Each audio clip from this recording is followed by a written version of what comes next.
Bueno, perdonadme, tenía que mandar un contacto. Muy bien. ¿Cómo estáis?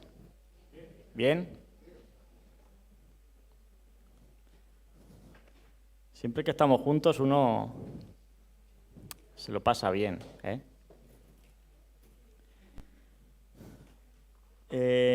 Vamos a seguir con los estudios, ¿vale? Y para los que venís por primera vez o no habéis pillado todavía ningún estudio, estamos estudiando acerca de la persona de Cristo. Estamos estudiando Cristología. Y desde que empezamos, ya por el mes de octubre, hemos estado estudiando la Cristología y viendo dos aspectos. En primer lugar, vimos lo que era la persona de Cristo y en segundo lugar, la obra de Cristo. Para poder entender a Cristo hay que entender quién era, su persona y qué hizo, qué vino a hacer.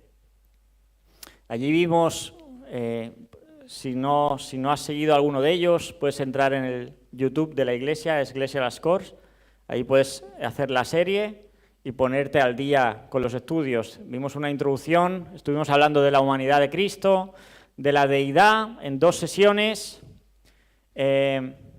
luego vimos cómo se podían unir en una sola persona esa humanidad y esa deidad, que era la encarnación, la unión hipostática. Estuvimos hablando de herejías y controversias acerca de la persona de Jesús a lo largo de la historia y también estuvimos hablando del Jesús histórico. Si verdaderamente hay pruebas, no solo en la Biblia, sino de fuera de lo que son la palabra de Dios, que nos muestran evidencias de que la persona de Cristo existió. Y también estuvimos, cuando empezamos a hablar de la obra de Cristo, primero vimos lo que era el concepto de la expiación en el Antiguo Testamento, luego vimos la expiación en el Nuevo Testamento, la última ocasión que Joel nos compartió acerca del nacimiento y su infancia, cuando ya teníamos la idea de, cuando empezáramos a hablar de la obra de Cristo, poder pasar por lo que eran los hechos en su vida. Obviamente no podíamos hacer un estudio capítulo a capítulo de la obra de Cristo, de todo lo que Él hizo aquí, según los evangelios, pero sí que queríamos, una vez hablado de los conceptos teológicos, poder entrar en algunos aspectos específicos. Y hoy vamos a ver el episodio de la entrada triunfal en Jerusalén. Próximo día veremos acerca de la última cena, probablemente también Getsemaní. Luego veremos acerca de lo que es la muerte y la sepultura y la resurrección. Todo esto es el marco desde hoy, la entrada triunfal, hasta la resurrección, es lo que se conoce como la Semana de Pasión. Y vamos a ver estas 4 clases de lo que pasó en esta semana.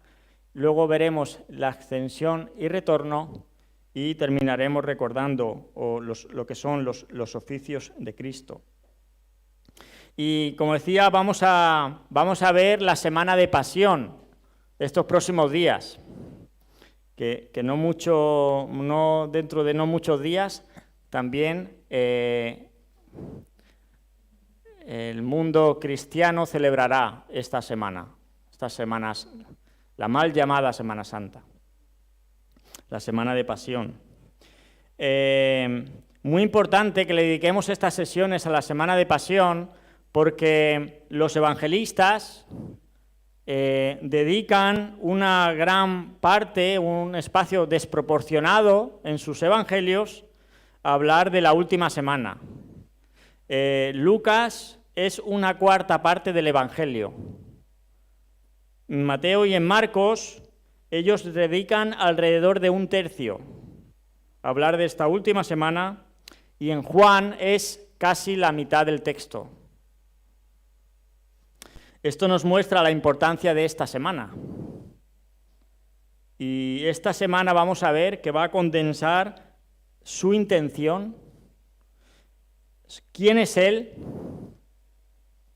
y qué vino a hacer. Por eso vamos a invertir un tiempo también para hacerlo. Y cuando yo hablaba con Joel de cómo tratar estos textos, se pueden hacer de una forma más teológica, más conceptual, como por ejemplo hicimos en la última ocasión cuando estuvimos hablando de la expiación en el Nuevo Testamento y dar muchos sinónimos, palabras, ¿no?, que estuvimos hablando allí, o hacer quizá un estudio más expositivo, más aplicativo, de leer el texto y ver lo que dice el texto. Y yo estaba dudando, pero he entendido la necesidad de poder hacerlo quizá un poco diferente y hacerlo quizá más, leer el texto y comentar expositivamente lo que dice el texto, ¿vale? No parecerá quizá tanto un estudio, pero me parecía conveniente hacerlo más expositivo, más aplicativo para nosotros. Y si luego al final de la reunión no nos parece ya bien, pues podéis hablar con mis hermanos del consejo y que cambien de maestro para la próxima vez, ¿eh?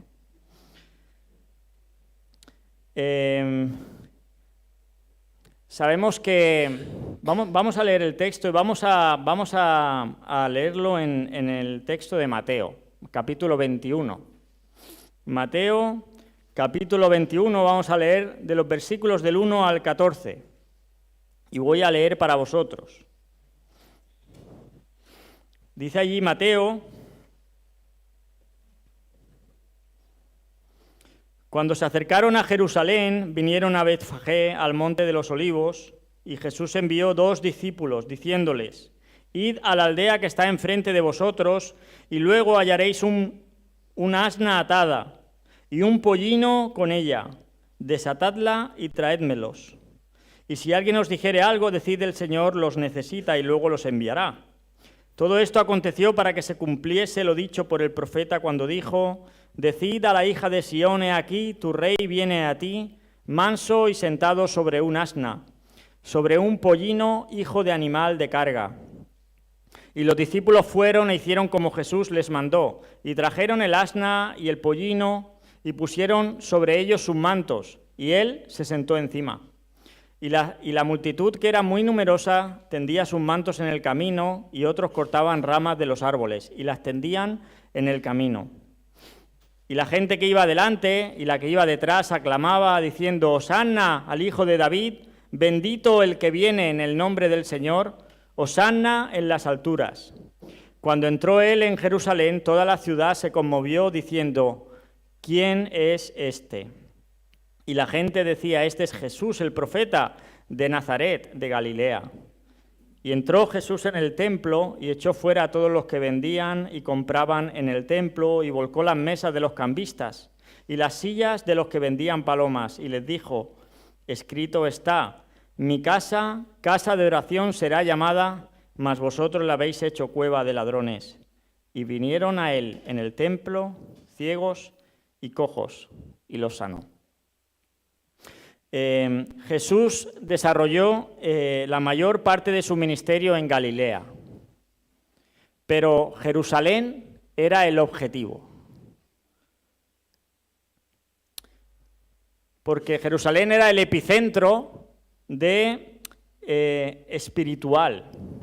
Jerusalén era donde estaba el templo. Jerusalén era donde se construía toda la espiritualidad hebrea.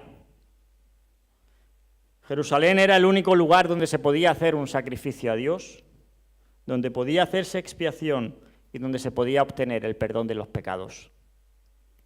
Jerusalén era el objetivo. Y lo que de esta semana de pasión le interesa a Jesús no es el sufrimiento. Jesús no fue a Jerusalén a que lo mataran. Jesús no era masoquista. Lo que a Jesús le interesa de esta semana fue el llevar hasta las últimas consecuencias el proyecto de Dios y el cumplimiento del reino.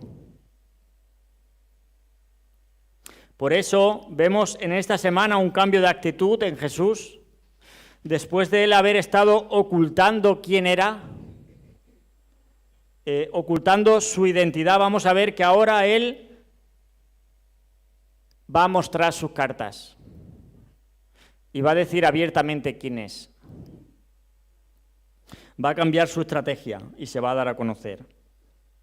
En otras ocasiones, me acuerdo, por ejemplo, en la ocasión cuando él alimenta a 5.000, en el mismo texto de Mateo lo dice que al final dice que muchos lo querían coger y hacer rey. Y él dice, se fue. No era el momento, pero ahora sí, llega la hora. Y Jesús se va a dar a conocer como el Mesías en esta semana, en la semana en la que se decidirá absolutamente todo. Sin duda, esta semana de pasión nos abre una gran puerta para conocer a la persona de Jesús. Y para resolver la pregunta que hicimos al principio de los estudios, cuando empezamos con Cristología, y la pregunta que estamos intentando resolver: ¿quién decís vosotros que soy yo? ¿Quién decís vosotros que soy yo? Y hemos leído este texto y hemos leído dos eventos diferentes que están íntimamente conectados y que me gustaría que pudiéramos reflexionar acerca de ellos. El primero es el de la entrada triunfal. Y según lo que hemos podido leer, Jesús no podía entrar de cualquier forma. En Jerusalén él tenía que entrar cumpliendo las profecías que hablaban de eso. Y Jesús se nos presenta como el rey esperado, como hemos leído en la profecía. Dice, he aquí tu rey viene a ti. Y es curioso que Jesús es el rey y es el que viene a ti, cuando seríamos nosotros los que deberíamos ir a él. Pero ni tú ni yo vamos a él. Por eso él viene. Dice Romanos, dice, no hay quien busque a Dios. Y él entonces tiene que venir y acercarse a nosotros para salvar lo que se había perdido. Así que él viene como el rey esperado. Los que están cantando allí lo reconocen como el hijo de David, el descendiente de David, el descendiente, el que viene a cumplir las promesas y a ocupar el trono. Y dice, hay varias, me acuerdo de Joel, siempre dice, el Antiguo Testamento apunta a Cristo. Pues hay muchas profecías que se hablaron y que profetizaban este momento. Y Zacarías 9:9 lo podéis buscar, no sé si alguien lo puede leer, y nos vamos a dar cuenta que es parecido a lo que nos está diciendo aquí, Zacarías 9:9.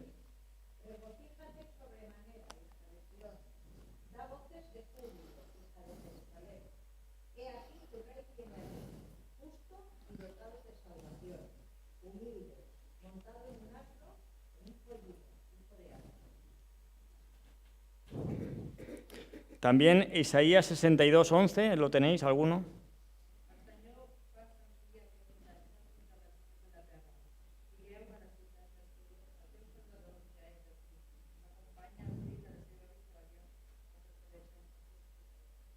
Tu Salvador viene aquí, viene a ti.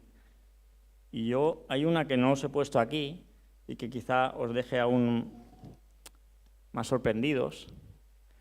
¿Puede ser que Génesis también hablara de esto? Génesis 49, versículos 10 y 11. No será quitado el cetro de Judá, ni el legislador de entre sus pies, hasta que venga Silo. Y Silo puede referirse a un lugar, pero los teólogos concuerdan en que Silo se refiere al Mesías. Y hasta que venga Silo, a él se congregarán los pueblos. Mira lo que dice el versículo 11. Atando a la vid su pollino. y a la cepa el hijo de su asna. El pollino, desde Génesis capítulo 49. Pero sabemos que este rey, que iba a entrar de manera triunfal, si se le puede llamar triunfal, luego veremos, sabemos que acabó muriendo en una cruz. ¿Cómo entonces podemos relacionar la cruz con el trono? ¿Cómo podemos relacionar los sufrimientos del crucificado con su gloria como rey? Algunos piensan que la cruz fue un obstáculo imprevisto en su carrera hacia el trono, al punto de que acabó con sus aspiraciones mesiánicas. Otros creen que no, que la cruz fue un entreacto divinamente preparado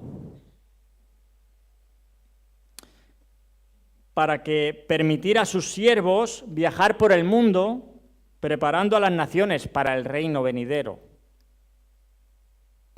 Pero en palabras de Jesús, la cruz no era ni un obstáculo ni un intervalo útil, sino iba a ser el fundamento sobre él que se iba a establecer su reino. Y vamos a ver algunas consideraciones de este pasaje de la entrada triunfal. Y me llama la atención el versículo 3.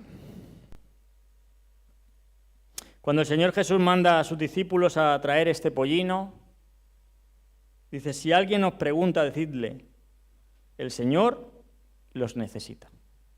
Y yo me preguntaba, ¿puede el Señor necesitar algo de nosotros? Hemos estudiado aquí en este estudio que Jesús era Dios. Y el año pasado estuvimos estudiando que Dios era autosuficiente, que Él no tiene necesidad de nada. ¿Puede Dios necesitar algo de los hombres? Y vemos que en la humillación de Cristo, en su encarnación, Él se hizo dependiente incluso de sus propias criaturas. El pollino era prestado, al igual que lo fueron las barcas en Galilea, al igual que lo fue la casa donde se hospedaba, al igual que sería el aposento donde celebraría la última cena con sus discípulos, al igual que iba a ser la tumba en la que sería sepultado. Como dijo un comentarista, todo lo que Jesús tuvo en este mundo fue prestado desde la cuna hasta la tumba. Y retumban en mi mente las palabras de Pablo en 2 de Corintios, capítulo 8, versículo 9, que nos compartía precisamente Ferran también, nos lo recordaba este jueves. Siendo rico, se hizo pobre. Todo lo que tuvo Jesús desde la cuna hasta la tumba fue prestado. El Señor los necesita. Pero tienes que saber algo, que el Señor nunca usó algo sin el consentimiento voluntario de las personas. Y hoy en día sigue siendo así. Aunque Él tiene el derecho legítimo sobre todo lo que somos y sobre todo lo que tenemos, Él siempre va a esperar a que nosotros se lo cedamos voluntariamente y por amor. Y vemos un ejemplo de utilidad de cualquier cosa en las manos del Señor. Si el Señor tuvo necesidad de un asno, nadie puede creerse inútil en el servicio a Dios.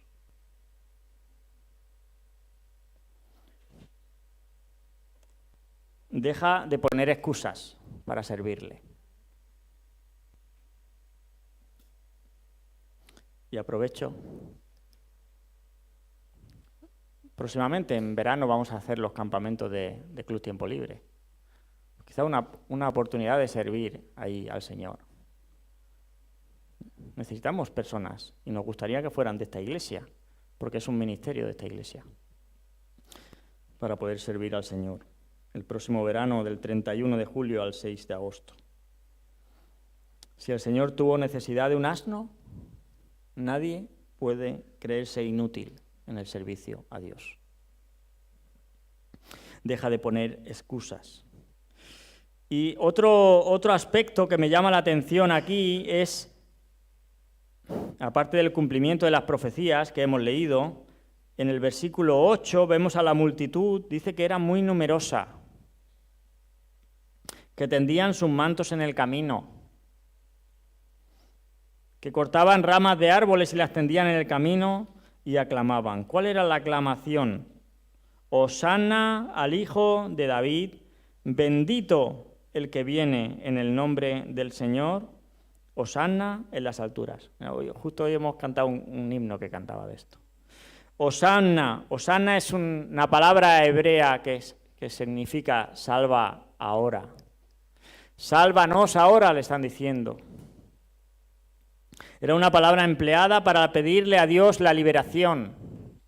Hosana, sálvanos ahora.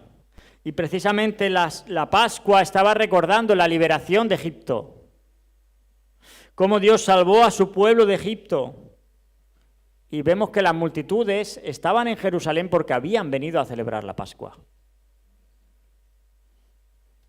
Y vemos que las multitudes quieren libertad de la opresión a la que están siendo sometidos, por la que estaban sufriendo a través del Imperio Romano. Y ellos están tratando en su canto y están reconociendo a Jesús como un rey. Y si el Mesías está aquí, sálvanos ahora. Y retumban las palabras del Salmo 118, versículo 25 y 26, alguien lo puede leer, Salmo 118.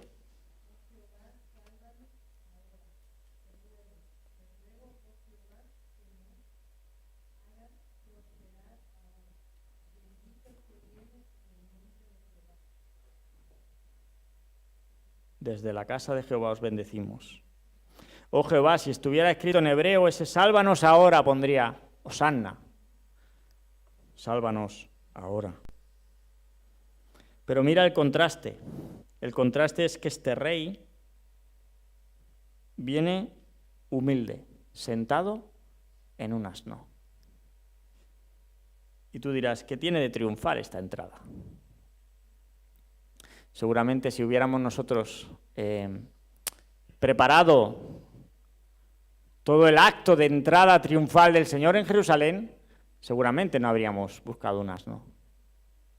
Pero Él tenía que entrar, como hemos leído, cumpliendo las profecías. Y Él viene humilde, sentado en un asno. El asno era el animal de servicio, era el animal de carga. Era el animal de los pobres. Él no vino en un imponente caballo, de estos caballos que tienen los árabes, o en un carruaje real, sino en el animal de los pobres. Y al estar así en Jerusalén, Jesús está mostrando algo, está indicando su humildad, está mostrando que Él no vino para ser servido, sino para servir. Pero no solo también estaba mostrando ese estado de humillación, sino mostraba también que Él venía en son de paz. Que Él no venía en son de guerra. Colosenses 1:20, que es el versículo justo que viene después de los versículos que hemos estado aprendiendo estos días con Joel. Colosenses 1:20, Él dice que por medio de Él reconciliar consigo todas las cosas, así las que están en la tierra como las que están en los cielos, haciendo la paz mediante la sangre de su cruz. Él venía en son de paz. Él no vino a conquistar una ciudad. Él vino a conquistar los corazones de su pueblo. Él no vino a reinar sobre un monte.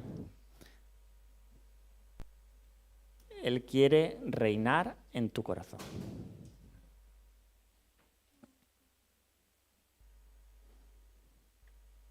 y las gentes están enloquecidas y están preparando el pasillo de honor.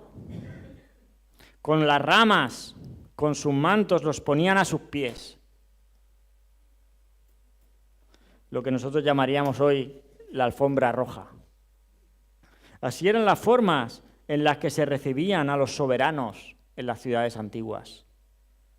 Ponían sus mantos y echaban ramas y preparaban la alfombra roja. Y estaban demostrando un homenaje y una pleitesía a ese rey que entraba. Y parece ser, nos puede parecer que esta multitud impresionaba.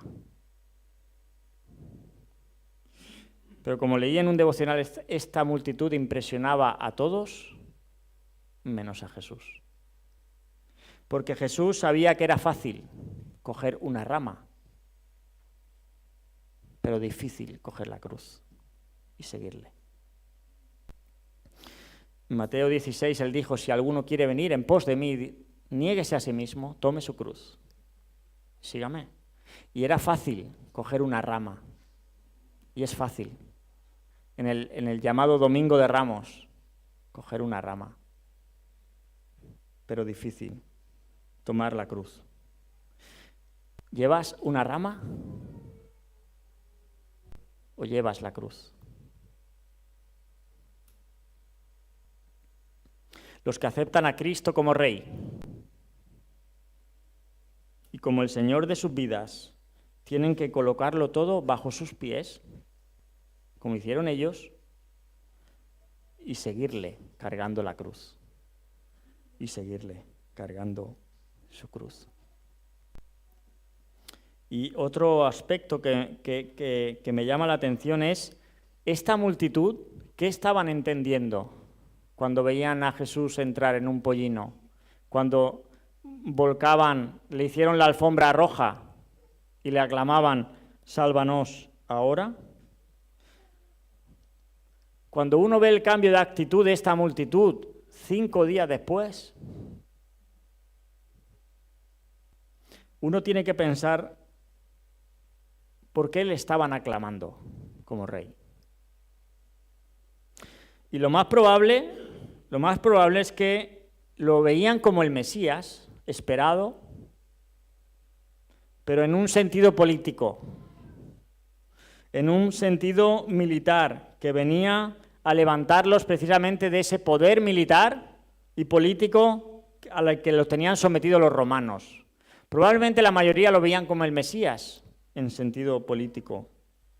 Otros quizá venían por curiosidad después del milagro de la resurrección de Lázaro, que ocurrió justo antes, según narra el Evangelio de Juan. Quizá algunos se contagiaron del entusiasmo popular y actuaron por imitación. Quizá otros estaban allí porque era la fiesta de la Pascua y pasaban por allí. Pero ¿cuántos entendieron al rey manso y humilde que había profetizado Zacarías? 400 y pico años antes. ¿Cuántos lo esperaban? ¿Cuántos comprendían o comprenderían que venía a ocupar una cruz y no un trono? ¿Cuántos entendieron que él venía humilde? Desgraciadamente, en nuestros días también nos pasa algo parecido. Y muchas veces participamos en actos religiosos cristianos y muchas veces no sabemos quién es Jesús y lo que demanda de nosotros. Y hace unos días estuvimos viendo por las noticias el avivamiento de Hasbury. Y la gente viajaba allí para experimentar lo que se estaba viviendo allí.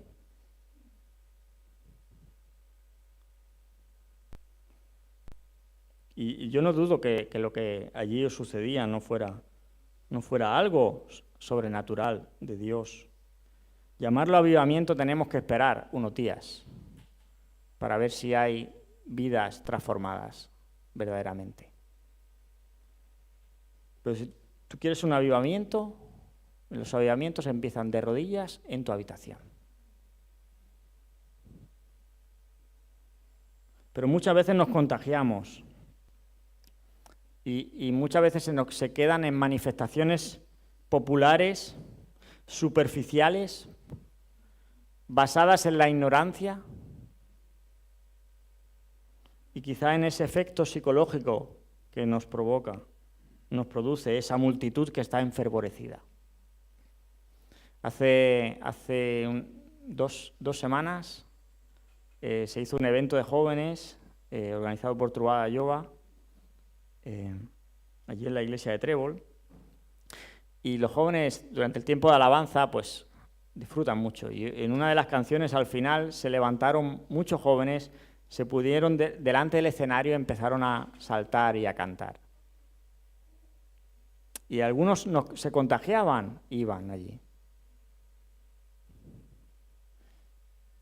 Y no dudo que muchos de esos jóvenes verdaderamente están viviendo vidas transformadas.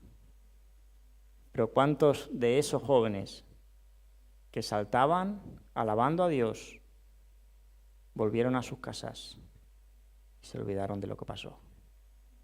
Y volvieron a lo mismo.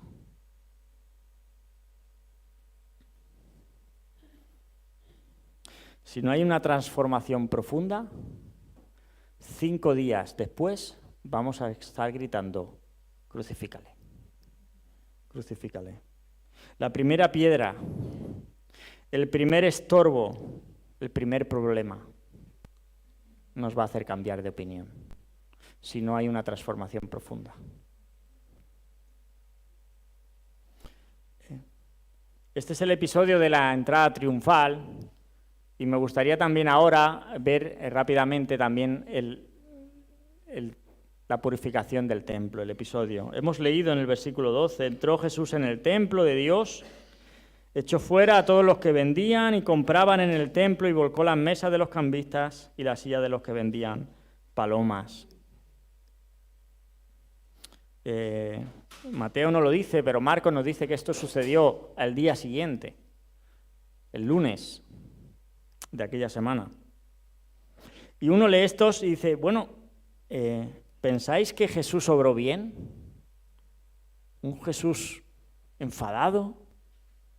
¿Airado, podríamos decir? ¿Volcando todas las mesas de los que estaban allí? ¿Las sillas de los que vendían palomas? ¿Obró bien? Este es el Jesús de amor, ¿no? Que nos ama. Pues es el Jesús que nos ama. Pero quizá tenemos que entender lo que estaba pasando en el templo para saber si Jesús obró bien o no. Habían personas que estaban vendiendo y comprando y estas personas estaban estorbando que la gente viniera a Dios.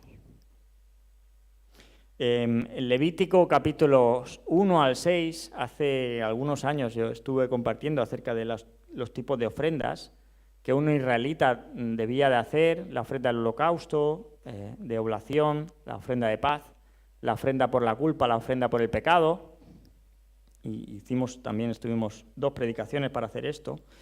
Y tú tenías que preparar tu ofrenda y la podías preparar en tu casa. Y si era un animal, podrías verlo, ver que era perfecto según lo que Levítico enseñaba, cómo debía ser esa ofrenda. Prepararla, si no vivías en Jerusalén, emprender el camino, que quizá te llevaba varios días, con tu ofrenda cargada. Llegabas al templo, a Jerusalén, la presentas y los sacerdotes te dicen: no, esta no vale. Esta la hemos mirado y esta no es perfecta. No sirve. Y entonces tienes que comprar otra. Y entonces había personas allí que vendían. Pero cuando te la vendían, te costaba 20 veces más de la que te costaba una preparada en tu casa.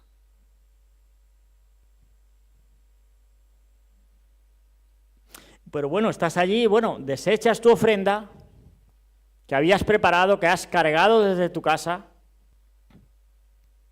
y te vas allí a comprar de las que tienen allí, que son las buenas, parece ser.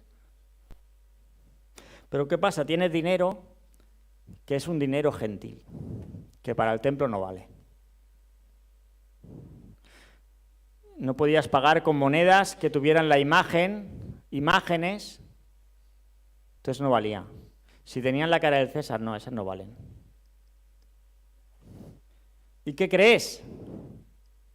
Allí en el templo solo aceptaban la moneda del templo. Una moneda que no llevaba impresa ninguna imagen por ser ofensivas para su fe. Pero ¿sabes una cosa? Allí había gente que cambiaba el dinero. Y tú podías ir con tu dinero gentil y cambiarlo por la moneda del templo. Pero cuando lo hacías, te cobraban una gran comisión. Todo un negocio. Y además un negocio que era de ellos mismos, de los sacerdotes. Y Jesús está viendo todo esto. Y está diciendo, esta gente está estorbando a que la gente venga a Dios. Para ellos, Dios era una transacción más. Un negocio más.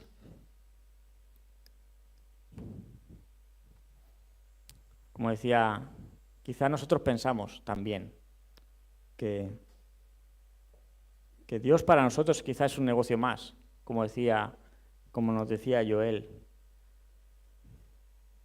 que venimos aquí porque le debemos a Dios que vengamos aquí. Y tú piensas lo mismo, ¿no? Yo voy a la iglesia, canto, a veces voy hasta la reunión de oración,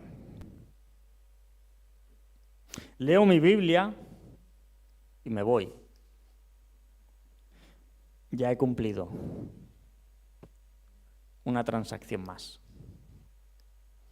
Pero Dios no quiere ser una transacción más para ti. Él quiere ser todo para tu vida. Pero tienes que dejar que Él cambie esas ideas que tienes y que ponga orden en tu vida.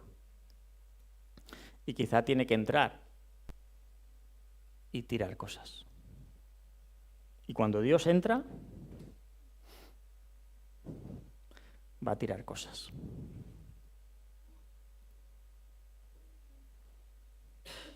Y Jesús está viendo todo ese negocio, toda esa gente que está estorbando para que la gente viniera a Dios.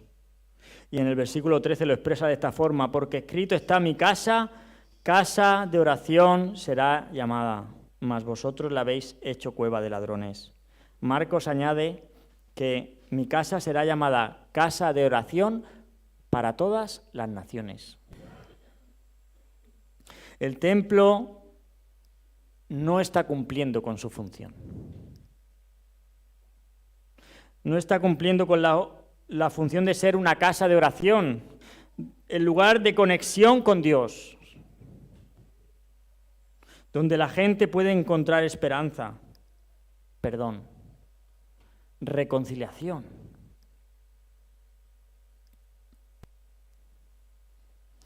Donde esta gente había organizado ese mercado, ese negocio, era el lugar donde las personas de todas las naciones pudieran llegar y pudieran orar a Dios, y lo estaban estorbando. Y Jesús viene a quitar cualquier estorbo para que tú te puedas acercar a Dios.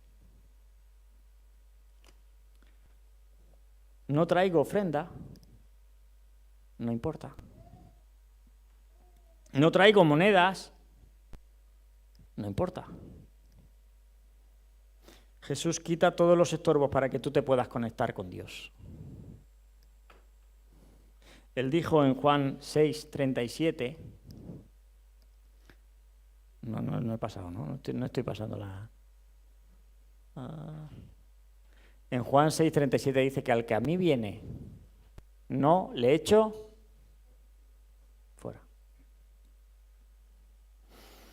Y tú puedes venir con 1000 pretextos y decirle, bueno, Jesús, si tú supieras lo que hice anoche,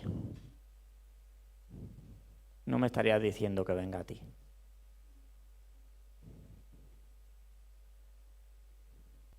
Y Jesús te dice, no, justo a ti te quiero. No hay pretextos para no venir a Jesús. No es que tú no sabes la infancia que tuve. Y Jesús te dice, ven. No es que destruía una familia completa y no sabes cómo he sido con mis hijos. Ven.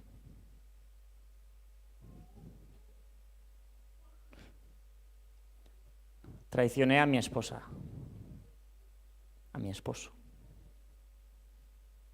Y Jesús te dice, ven, no te echo fuera. Abusaron de mí. Ven.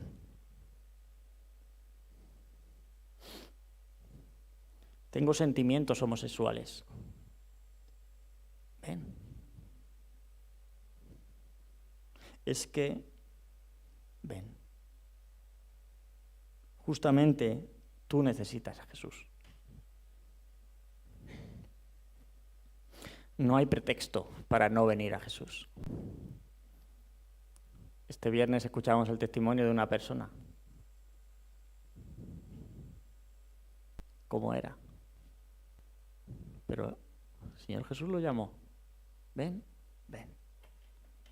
Ven a mí. El que a mí viene no le echo fuera. ¿Y qué crees? Mira el versículo 14. Y vinieron a él en el templo ciegos, cojos, y los sanó. Cuando Jesús echó fuera a todos estos, ya había espacio para los que necesitan a Jesús. O sea, los ciegos y los cojos no podían entrar en las sinagogas ni en el templo. Pero con Jesús sí pueden entrar.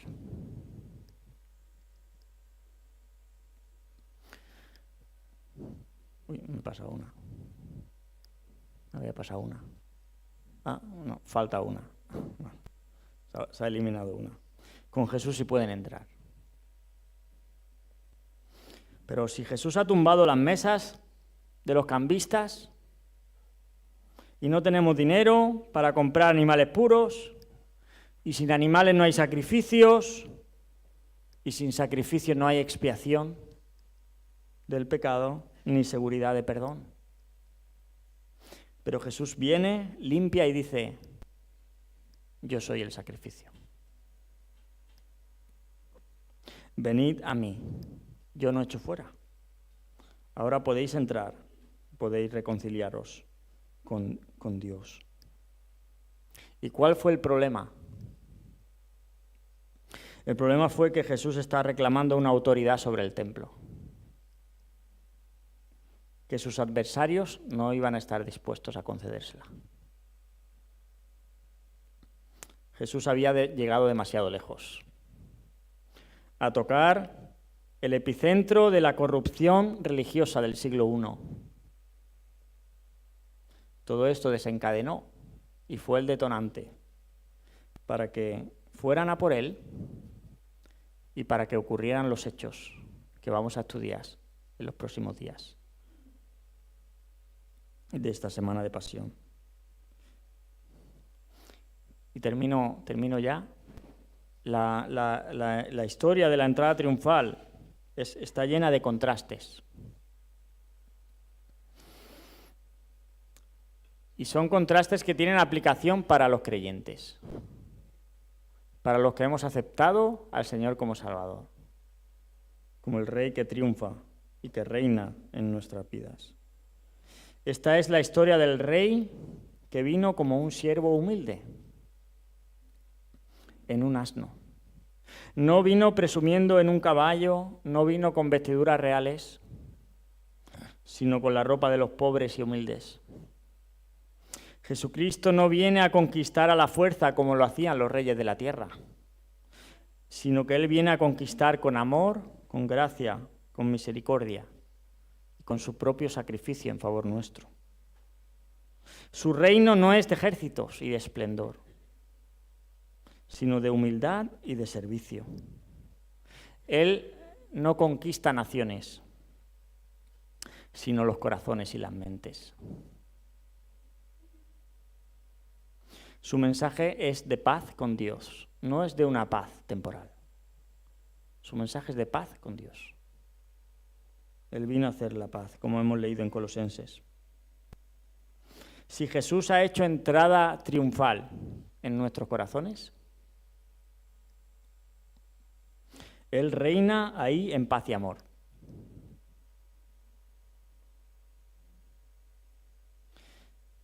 Pero como sus seguidores, exhibimos las mismas cualidades del Rey humilde.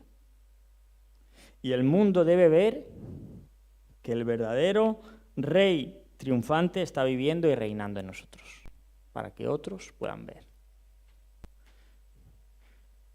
2000 años más tarde, quizá la pregunta es: ¿dónde estamos nosotros entre la multitud?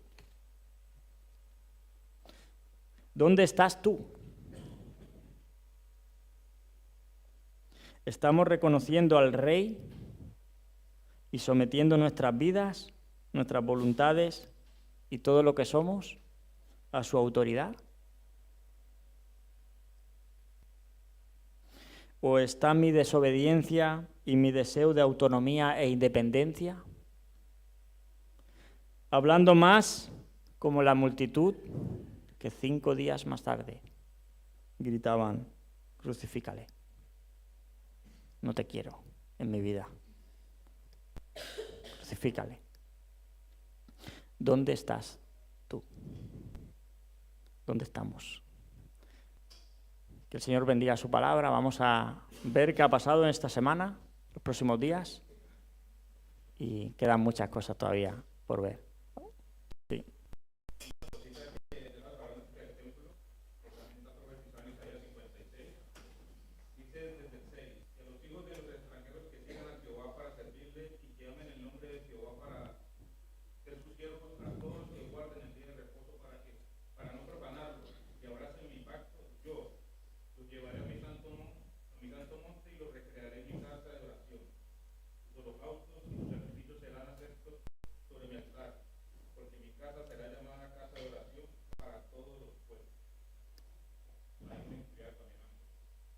Para todas las naciones. Todos tenemos acceso. Y en Jesús está abierto. Y cuando el velo se rasga, ¿sabe qué pasó? Que Jesús hizo inoperante el templo a partir de que Él murió. Como decíamos la última vez, en Jesús ya no más sacrificios, ya está. Pues vamos a orar, si os parece. No sé si luego hay algo más. ¿Sí? ¿Hay algún cumpleaños? Pues vamos a orar un momento.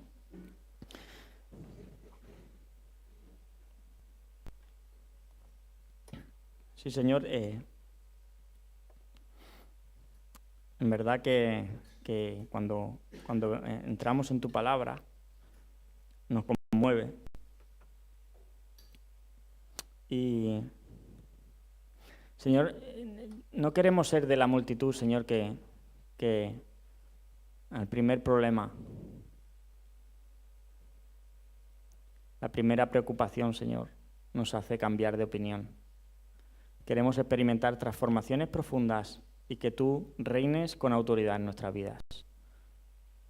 Señor, como cantamos muchas veces, Señor, que podamos vivir a tus pies porque no hay lugar más alto. Es nuestro deseo, Señor. Y también es nuestro deseo, Señor, que quizá amigos, personas que nos están visitando en esta mañana, que han escuchado el mensaje, Señor, que tú puedas obrar en nuestros corazones, Señor, para salvación.